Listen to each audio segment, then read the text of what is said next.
YouTube, Shuki here with my spoiler review of the Power Rangers movie. If you have yet to see the movie, one, shame on you. Go see it right now, as soon as you have the funds to do so.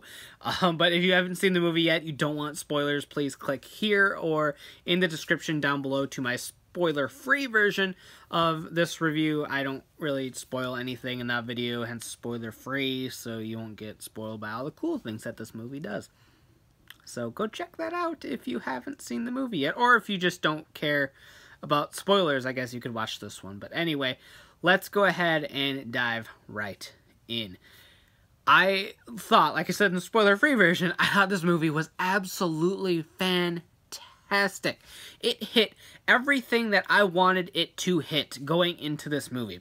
Going into this movie, I wanted a movie that could take what I loved about Power Rangers when I was little, make it grow, like Rita, make my fiction grow, stuff, I don't know, and build a new world that can just expand and grow, like it just, I made the same joke twice, but make something truly spectacular out of the franchise I love, because I think that's my biggest problem right now with Power Rangers, is that it's creating a world I'm not too fond of with Ninja Steel and Dino Charge. I mean, there's definitely high points of those series, but overall, like from start to finish thus far, the rut Power Rangers is in is very kind of depressing as a fan, and you have to end up looking back at the seasons you love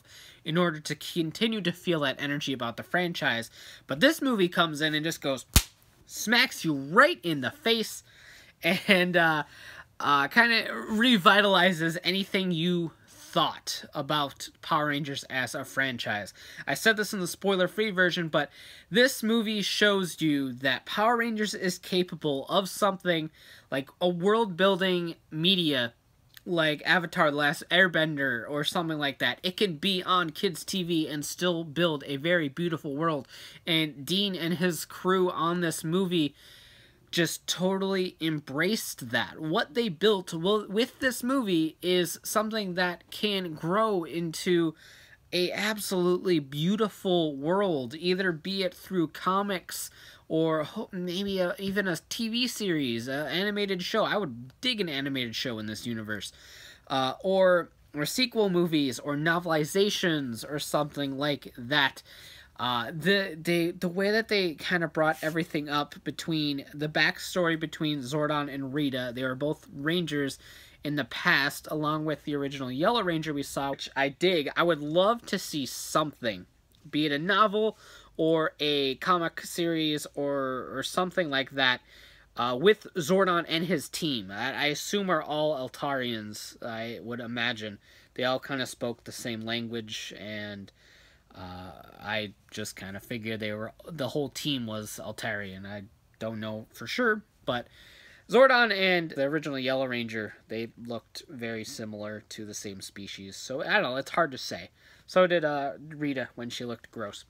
So, I don't know. We'll see. We'll see. They might have been all Altarians, they might not have, I don't know. But, regardless, I would love to see a piece of fiction based around Zordon and his team, be it an adventure they go on or the events leading up to Rita wanting to embrace the Zeo Crystal and get power. And speaking of that, I love what they did to set up the Zeo Crystal, of all things. Like, this is movie 1, and they're already setting up something like the Zeo Crystal. And who knows if they'll even embrace the Zeo Crystal as a power source for the actual Rangers themselves, or if it will just continue to be this life-giving source, and that they have to continuously defend. It's hard to say where they're going to go with that either, but just the fact of movie 1 bringing in the Zeo Crystal in some capacity is absolutely amazing on their part. And I mean, I've heard various rumors from 3 movies to 6 movies to 7 movies. I don't know what the actual number is, but they have a plan in their head. That writing group had an idea. They built this world. They know kind of where they want to take it. and I want to be there for every step of the way, because I think what they did was marvelous in terms of actual world building. So huge props to them on that. Like, I was blown away when the beginning of the movie, when we saw Zordon and Rita in their ranger costumes and the original yellow and all that happening. That blew me away. I was like, whoa, this is stuff that actually happened in this world that we got to see, and I think that's great. And now it makes me want more. It makes me want a comic series based on that ranger team, just to see and learn what happened. I want to know what happened, and I think that's the biggest ticket here, is that this movie sets up a lot of I want to know. It makes you hungry for more information about this world, between what went on in the past, what's going to happen in the future, either in other media or through sequels. I know we have a sequel comic coming up, which is kind of tricky for them to write, because they can't really hit any points that they want to do in future sequels, but they still have to make an entertaining comic, and I'm hoping through that it's kind of more of a world building, character building thing, as opposed to getting a lot of like Easter eggs and stuff in. So I'm really looking forward to what they do with the sequel comic that they have set up, Aftershock, which I think actually hits next week. I think it hits Wednesday, I think. So I'm really looking forward to that. I'll definitely be buying those issues. But I'm really looking forward to seeing what the future holds for this franchise and for this world. Story-wise, I agree with some of the complaints that the middle act of this movie was a little bit slow, but at the same time, as a person that is very character-driven in the way I like to embrace media, I didn't personally mind it a whole lot. I would have rather went into this movie getting what we got, which is a very character-driven Act 1 and Act 2, and a very action-driven Act 3, as opposed to just like a little bit of character building in Act 1, and then Act 2 and Act 3 are just all and stuff like that. So I'm really happy with what we ended up getting. Like I said in the spoiler-free version of my review, it's a world where you're really connecting with these characters, and I feel like each of them brings something to the table that people can relate to. Jason is a character that does something really stupid and kind of wrecks his potential at greatness, so to speak, through his athletics, by doing something really youthful and really stupid. Billy is a character with a lot of quirks. He's actually autistic in this movie. And because of that, he has a lot of quirks and things about him and about his personality that are incredibly different. And people that suffer from autism know what that's like. And it instantaneously creates a character that they can connect with, and they can feel the struggles that he's going through at school or in life, because it's something that they experience themselves. Now, while I'm not autistic, I absolutely connected with Billy in this movie. I'm a very quirky person. I got my things that are wrong with me, and I'm also really shy, generally. I mean, I'm not too much anymore, but you know how it is when you start doing YouTube, you just throw shyness right out the window. But, no. But, no, I connect with him 100%. I was connected with Billy as a character in the original series, and that's no different now. He was definitely the character that I connected with most in this movie. Zach has family problems. His mom is really, really sick, and his dad, I don't think there's any mention of his dad. I assume he's probably dead, or either he's dead or he was a deadbeat that left. I don't think we actually find out in the movie itself. I'm sure it will come out eventually, either through a novelization or whatever, what happened to his dad. But we don't really see his dad in the movie, but we see his mom, and his mom's really sick, and he has to take care of her, and that is a real life situation for a lot of people. They have a sick parent that they have to take care of, and they have to step up and take on that responsibility. And Zach's struggling with that in this movie. It's something that he does, and he cherishes his mom, but it's also a realization that he doesn't want to face the realization that he might lose her, and because of that, he is very much a loner and kind of nuts and crazy, and likes to do all this crazy stuff in the mining area. And I mean, Trini is, they don't specifically say what her sexuality is, but they imply that she's either gay or bi. And because of that, and her family is very much the picture perfect family. And we see her family in this movie with the pee in the cup scene. And we get a taste of the fact that they are a very straight-laced family. Like, the mom is nuts. But I think the dad was kind of nuts too. But we see that with Trini and her character and how she's very much an outsider. She moves a lot, which is another thing that a lot of people can probably relate to. And she doesn't want to admit her sexuality and what's going on with her as a person to her family because they're so straight-laced. And she feels like they aren't accepting of something like that. So she's kind of afraid to talk to her parents about something like that. And that's something that a lot of people go through that are gay or bisexual or anything in between. And it's again creates characters that you very, very much relate to. Kim was a popular girl in school and she got ostracized because she made a very stupid mistake. It's kind of similar to Jason's story, in fact, that he did something stupid and she did something stupid. And it was very much a teenage revenge story, so to speak, and what happened to her. And that kind of stuff can really mess with you when you're that age. And like I said, I feel like there's a character in this movie that you can connect to, for sure.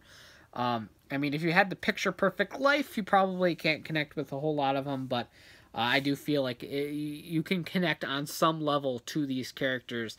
And that's something I didn't feel in the original Mighty Morphin, because the characters were so perfect. I feel like there was flaws, and the flaws were generally brought up when it was plot relevant, like, oh, I'm scared of this, or I'm scared of that, or oh, I'm so forgetful, or oh, I'm afraid of heights, and stuff like that. But there wasn't, I mean, eventually the series grew and started doing things like family issues or divorce and stuff like that. So I don't want to say the series fails at that, because they did address it eventually. But at the beginning of the series, particularly in season 1, overall, I'm trying, my memory is a little bit hazy about a lot of things, but it's not something that they fully embraced in the actual series, and it's something that they can do here. Like I said, the character's absolutely great. I love that they're a very, very diverse group of people, not only in their nationalities and their backgrounds, but their home lives are all different, their problems are all different. You don't really have characters that overlap in terms of stuff like that. So I think that was an absolutely fantastic thing that they did in this movie. Story-wise, again, I have to give huge props, like I said at the beginning, for the world building that they did in this. The plot in this movie, I will admit, is absolutely basic. I mean, you have 5 teens. 5 teens get their powers. 5 teens eventually harness their powers. 5 teens fight Rita. Rita gets defeated. End of movie. It's a very basic plot line, but what they do and how they handle it is what makes this just so great, in my humble opinion. I love the fact that we got a group of Rangers that didn't know what the heck they were doing. They got their powers and they couldn't even work them yet. They had their powers, they had super strength and stuff in their physical forms, which is something I also like. Just because I feel it makes them more superhero-ish, and I think that's something that a lot of people want to see out of big Hollywood movies now, is they want to see extravagant things. So I dig that about the extra hero powers. Plus, it reminds me of the Disney era, and that's my favorite era of Power Rangers. So there's that as well. There's a little bias, but where were they going with that? I have no idea. But they didn't know how to morph, and they don't morph until the third act of the film. It starts the third act of the film, and I honestly liked that a lot. And I agree with some of the complaints that there wasn't a whole lot of morphed fight for a movie called Power Rangers. And like, I heard one joke, it's like, oh, this movie should be called 5 People Who Eventually Become Power Rangers. But as a character-driven person, it's something that I personally liked. I loved exploring the growth and the backstory of these characters, and I enjoyed emotionally connecting with them and made me care about them. It made me feel upset when Billy died, even though I knew he was going to get revived because I saw him in morphed footage and the freaking trailers. But I still felt bad. I felt sad because Billy was my favorite. And so I still felt sad, even though I knew he was going to be fine. But I still felt emotionally invested in what was happening. And I attribute a lot of that to the actors as well. I'll get to that toward the end of this video. But it was great in that regard. Like, they were flawed people. They didn't instantly get their powers, and it's like, oh, cool, I can do kung fu, yeah, neat. Ha, yeah, I summoned this weapon that I just learned about, and I know exactly how to use it, and let's form the Megazord. And that's one of my biggest complaints about Power Rangers as a franchise, is the fact that everything is so, I know how to do everything, look at me, I'm magic. And that attributes a lot to the fact that, oh, the morphin grid tells them what to do, and the morph system infuses them with the knowledge of what to do. And I get that, I just think it's a whole bunch of kahooey.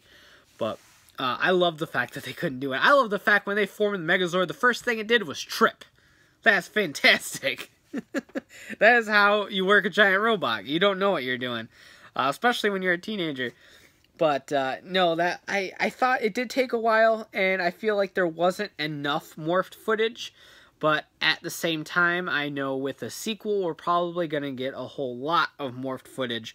So I would have much rather have seen what we got, a very character-driven story with a nice action scene at the end, than a very flawed character story with a whole lot of action that was ultimately meaningless. So I like what we got. I personally like what we got. I think it was great. So there's that.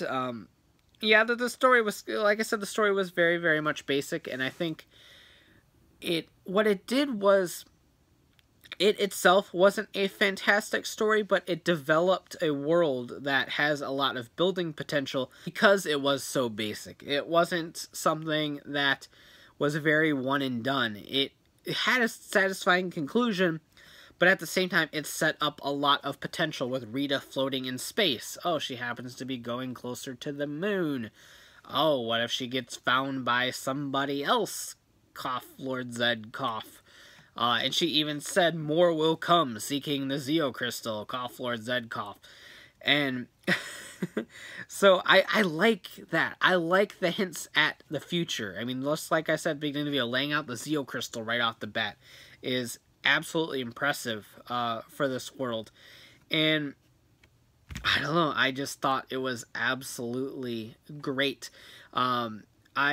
Speaking of the action, I did like the morphed scene quite a bit. Again, I wish it was a little bit longer, but I understand time constraints and stuff. Apparently there was maybe about a half hour of movie cut out from the director's cut version. So I'm curious to see if we're going to get that footage at all, like we have been with like the Warner Brothers DC films, like doing a director's cut, uncut versions and stuff like that. So I'm really curious if we're going to get any of that. I'm kind of more curious about what footage was actually cut. But I kind of wish there was a little bit more footage, but we jumped right into the Zord footage, which I thought was really good. I was initially against the whole visors down thing, but in the Zord footage, I like what it does because it allows you to see the emotions of these characters that you wouldn't normally get with the actual visors up. In battle, I think the visors up is great. It's fine. You don't need to see the emotion on characters' faces when they're moving like 50 miles an hour and punching and kicking and there's debris everywhere. Like, you don't need to see their faces for that. But in the Zord fight in particular, they were all new at this, and you could see that in their faces. You could see the panic, you could see the worry, you could see the determination in all of their faces as they were piloting these giant creatures, and I liked that a lot. So that was good on you guys for turning my opinion around on that, for sure. So I couldn't have had it any other way for that. I definitely enjoyed the visorless approach to the Zords. Because it really made that entire scene where they were falling into the pit a lot more emotional. Because I can't imagine that scene with just like these flat visors just there, like nodding their heads and stuff or whatever. I couldn't imagine that the heartstrings that scene pulled in general, that just hold on to each other, and just the look on everyone's faces as they're about to fall in, is very pivotal to the entire emotion in that scene, I think. So there was that. The Megazord fight was very kind of normal. I mean, they punched a bunch and then did a suplex and then stabbed them with their wings, and I thought that was really cool. I wish I had a toy that could hold its wings, because none of them can do that. Where's my Legacy movie Megazord, guys? Come on, get with it! But I digress. I loved the Megazord in general. I think it looks really cool. A little bit disappointed we didn't get a lot more of a combination sequence. I think they just hit a lot of it with the magma and the fire, so that they didn't have to put as much into the CGI effects for that. It was a lot easier to make a finished model than it is to do this whole thing of how to make these creatures like melt and discombobulate to form limbs of a Megazord, and I'm perfectly okay with what they did. I understand what they did, because it would be hard to make those models and conveniently shape them into the Megazord we got. Now, it would be easier to do if they looked like the combination Megazord toy, the big one, the huge tall one. If it looked like that with the Mastodon foot and the Triceratops foot and the stuff like that, then it probably would have been possible. But I think overall what we got is a lot cleaner, cooler looking robot. So I'm perfectly okay with what they did. The scene itself was really cool, and the scene itself also reminded me a lot of when the Dinozords got destroyed for the first time, when they were sinking in the magma, and they're like, because they were all like little puppets and stuff, and stuff like that. So it reminded me a lot of that. I have no idea if that was intentional or not. I feel like a lot of Easter eggs in this movie are kind of either intentional or possible unintentional Easter eggs, because Power Rangers in its 24 years of life has definitely done a lot of things, to the point where almost anything could be an unintentional Easter egg. But I absolutely loved the Megazord fight, and I want a nice posable figure of the Megazord that is like Megazord sized, and it doesn't even have to be super posable. Now that I think about it, I just want one that looks cool. So I'm gonna have to buy the interactive Megazord immediately. Thankfully I got some gift cards for my birthday, because I think that's where they're gonna go. Interactive Megazord, I'm coming for ya! I would like a cool combining one, though, or like a Legacy version of the interactive Megazord. I don't know what that would be. I don't know. I just really want cool Megazord toys, guys. But that is neither here nor there. I just really like the design. But speaking of the designs, I love all the designs of this movie. I think the suits looked great in motion. I think they looked great outside of motion, but they look really good in motion. The Megazord, same thing, looked absolutely fantastic in motion. The Zords looked great. Looking at the Zords, I don't care that the Mastodon has 8 legs or the Triceratops has 6 legs. Those things move around and do all sorts of cool things. You don't really care at that point what they actually look like, because they're doing really cool things. And I agree with the one interview that said, like, oh, giving the Mastodon 8 legs gives it more mobility than if we just gave it 4 legs. And that's evident in the movie, because those legs are flying everywhere. So, I don't care what they did with the legs and all that. I don't care. It made cool robots on the screen that were kicking butt, and that's all I really care about when I'm watching a movie called Power Rangers. Was a cool robot fight scene, and that's definitely what we got in this movie, was a cool robot fight scene. But the very end of the film, stabbing Goldar with the swords, was completely cool. I loved that. I loved what they did with Rita. They just pimp slap her right off the planet. I liked the intentional dig at what happened at the beginning of the movie in the detention scene with the bully. I liked that. I thought that was really cool, as it all ties together. Jason, did you just slap her? Yeah, it's weird, isn't it? It is weird, and I like it. I like it, Jason. But, no, fantastic in regards to that. And I adore the fact that they didn't kill Rita. I was really afraid that they were just going to flat out kill Rita. But instead, they just launched her into space. She could be found by Lord Zed, and whatever could happen to her, we can get a cool new Rita design for the next movie, along with a cool Lord Zed. And I don't know what else they could do. But yeah, she was floating in the direction of the moon. She could land on the moon. We could have the Moon Palace in the next movie. Who's to say? I mean, I don't know how Rita's gonna last. Like, I was kind of expecting her to be defeated and killed in this movie, and it didn't happen like that. The gold coin conveniently is somewhere else, and oh, we conveniently got a Tommy Oliver shout out in the mid-credit scene. So I've got a feeling for the sequel it's probably going to be something like Tommy finds the green power coin. It's still sort of infused with Rita's evil, and it makes them go kind of nuts. I feel like the sequel is basically going to be a movie version of Green with Evil, and they have to redeem Tommy. Now, it's a little disappointing. If that is the case, it is a little disappointing doing 2 evil Green Rangers in a row, because Rita's technically an evil Green Ranger, but she doesn't actually become a Ranger in the movie, so I think it's kind of okay. She just sort of has armory bits that are reminiscent of her Green Ranger suit. So I don't fully classify it as a evil Green Ranger in this movie. So I'm okay with it, I think. But it'll be cool to see what happens. I'm especially curious on who they actually cast as Tommy. If they're going to kind of blow their budget a bit and get a big name teen actor for Tommy, or if they're going to go a little bit unknown like they did with the cast of this movie. But speaking of the cast, they did a terrific job in the roles. R.J. Cyler totally stole the show with his performance as Billy. I absolutely loved it, but that's not to say everyone else sucked. Everyone else was so good in portraying the characters that they were supposed to portray. There was nobody I hated in this movie. Out of the core cast, there was nobody I hated in this movie. I brought it up in the spoiler-free version of the review, but the only major complaint I have on this movie is kind of the way Rita was portrayed. I'll keep it kind of brief for the people that watched the spoiler-free version too, but basically it boils down to the fact that in the beginning of the film, she is treated as very much a horror monster. Like, there's a lot of jump scares, and it's very ghoulish and ghastly. But by the time, like, she starts eating the gold in the jewelry store, she's talking fairly normal. She's still creepy, but she's talking fairly normal. And then once she puts the coin in the scepter, it's like she's like talking pretty much fluently. She's walking normal and all that. And I think it has a lot to do with the mystery behind the power coin itself. And it kind of infuses her with a lot of energy that she didn't have before.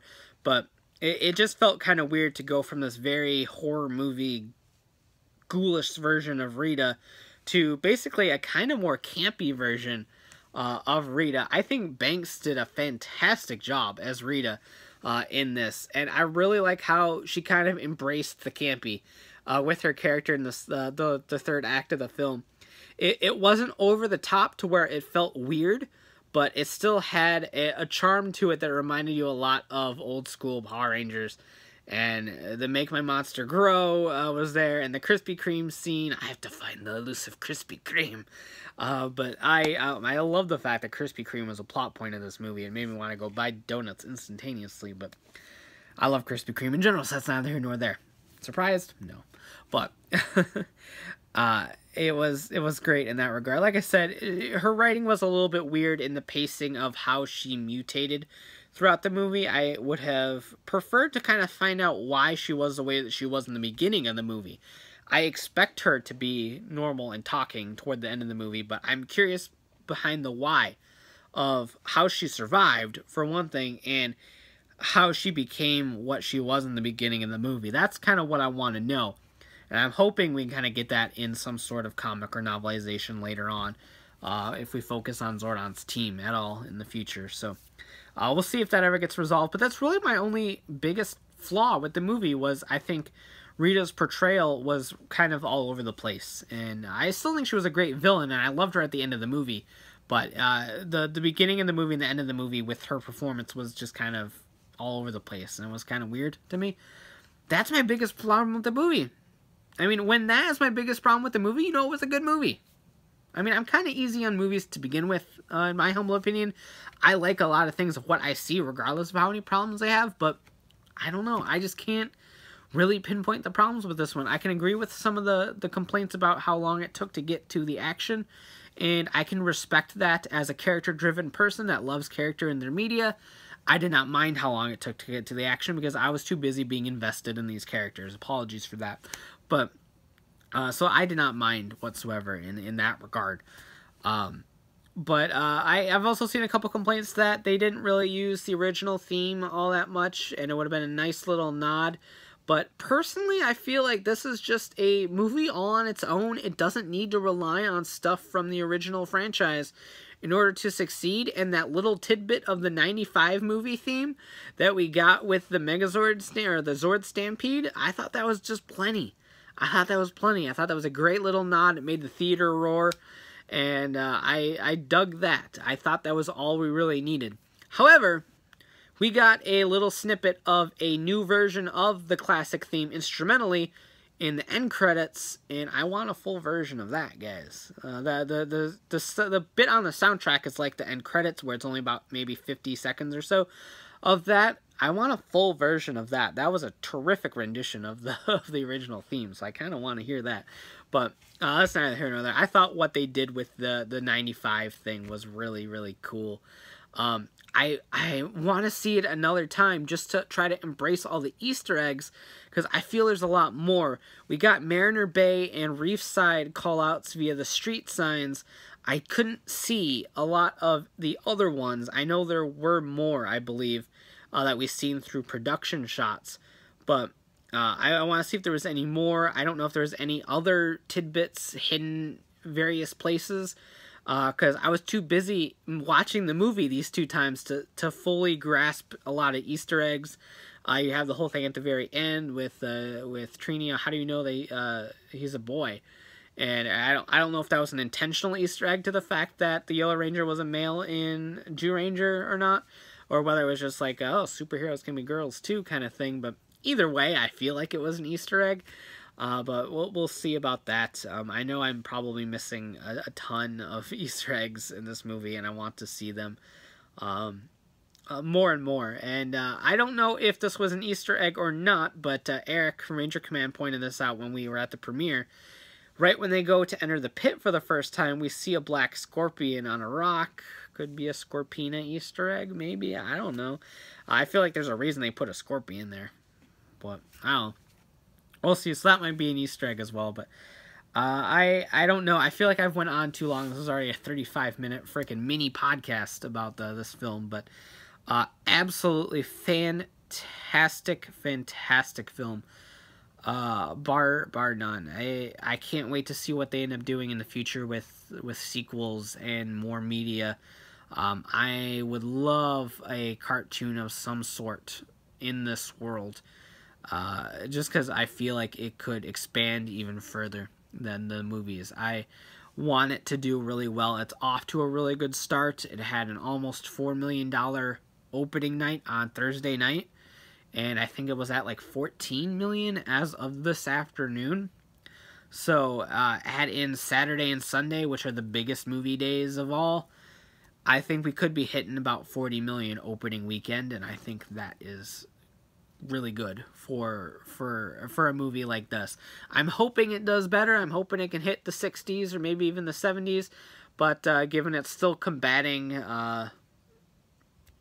Beauty and the Beast right now, I don't know if it's actually going to get there, but it might over time. It'll be interesting to see what this actually pulls in. I don't remember its actual budget, but we'll see what it's like. I'm hoping for a sequel. I'm hoping that we can kick back on at San Diego Comic-Con and just get news of a sequel announcement or something like that, because I really want it. This movie was the shot in the arm that I think this franchise needed the most. The show is just not too great right now. It's very basic. It's very cookie cutter. And like I said a couple times, I feel like this series has the potential to be as great as something like Avatar if they had writers that cared enough to make it so. And I just feel like right now they don't. And I really hope that the push this movie gives to the franchise is enough to possibly make a change come the Q Ranger adaptation, or even make a change to developing a sequel series of sorts, be it animated or otherwise, to air on Nickelodeon, much like Avatar is a very awesome animated film. No, it's not a film. It's a series, Brian. And I feel like Power Rangers could be something like that again. I feel this movie, the movie is bringing back Power Rangers.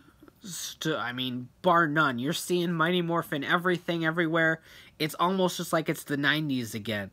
And I know us as fans, a lot of us are very tired of seeing Mighty Morphin because we lived with the Legacy line for the past, like, 5 years now. And we've seen redux after redux of Mighty Morphin-related things. I know we're sick of it as fans, but what it does for the franchise for other people, they see stuff like Mighty Morphin pillows, and they're like, oh, I loved Power Rangers as a kid. They see this movie, and they're like, oh, this is really cool. Power Rangers can be awesome. And then they go and see Ninja Steel, and they're like, well, okay, guess not. But I'm hoping the movie does something to stir the gears at Saban Brands, because this franchise, this movie shows that this franchise has the potential to be absolutely amazing again, just like it was in the past. And I feel like it can continue to be if they get the right gears in place to make them all move at the same time, because right now they're not. And I love this franchise, guys. I love this community. And I always talk about how much I love Pokemon as a franchise, and I think Pokemon will probably always be my #1, but I love Power Rangers so much. It's brought me so many great things, so many great friends, the opportunity to go to LA for the premiere, which is something I never thought I would possibly do. I love this franchise. I want nothing but to see it succeed. And I feel this movie is a step in the right direction, and I just hope that the push that this movie gives and the fans that this movie brings in is enough to change something within Saban Brands to make this franchise what it can be and what it was in the past. It has the possibility. It has the potential. I've seen franchises thrive from a good movie. Cough, Transformers, cough. Transformers was on, like, it's kind of on life support. It was relying on Japanese media in order to bring in new toys and new media. The movie struck. The movie was... I really liked the original Transformers. I don't know about you guys. I really like the original Transformers. That movie brought in a ton of people back into the franchise. It sold a lot of toys. And now, thanks to that, we have a robust, healthy Generations line of Transformers toys that are dedicated to adult collectors. And we have a great kid-friendly show on that also has some pretty cool toys, give or take. So I've seen a franchise that was on life support thrive because of a good movie, because Hasbro knew what to do with it after it started to thrive and bring in a ton of money.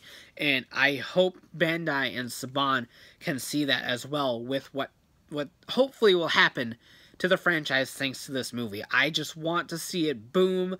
I want Power Rangers to be in the limelight again, and I feel thanks to this movie, it's getting there. You say the name Power Rangers now, and it now is not, oh, that's still around, to, oh yeah, Power Rangers. And we can get there. We can get there. And I just really want this movie to succeed, and I will do anything I can to make that so. That's why I'm seeing it so many times. Not only because I want it to succeed, but like I said, I got a lot of friends and family that want to see it with me. So, we'll see. But this went on way too long. I apologize. Whoever's still here, thank you. Thank you. Whoever's still here. No one's going to watch this video, are they? It's way too long. I'm very opinionated. But I digress. Thank you all for watching. Let me know in the comments below what you thought of the movie and what your favorite moment of the movie is. Is this my favorite moment of the movie? I don't know, but when Jason stepped on the yellow and black Camaro and kicked it at the group of putties and said, "Sorry, Bumblebee," I about died at the premiere when that happened. Bumblebee is my favorite Transformer, so to see that happen hurt a little bit, and then he said, "Sorry, Bumblebee," and I about died. I don't know whose idea that was. Someone was really mad at Paramount or something. I don't know, but no, that was probably one of my favorite moments of the film, just because I'm such a nerd. But I digress. I'm talking way too much, but that is that. Let me know what your favorite moment is in the comments down below. And of course, like, subscribe, hit that bell so you never miss a video. And I feel like I forgot to say something important about this, but I'll have a discussion with you guys in the comments if you should want. So let me know what y'all think. But as always, thanks for watching, take care, and have a great one. Bye.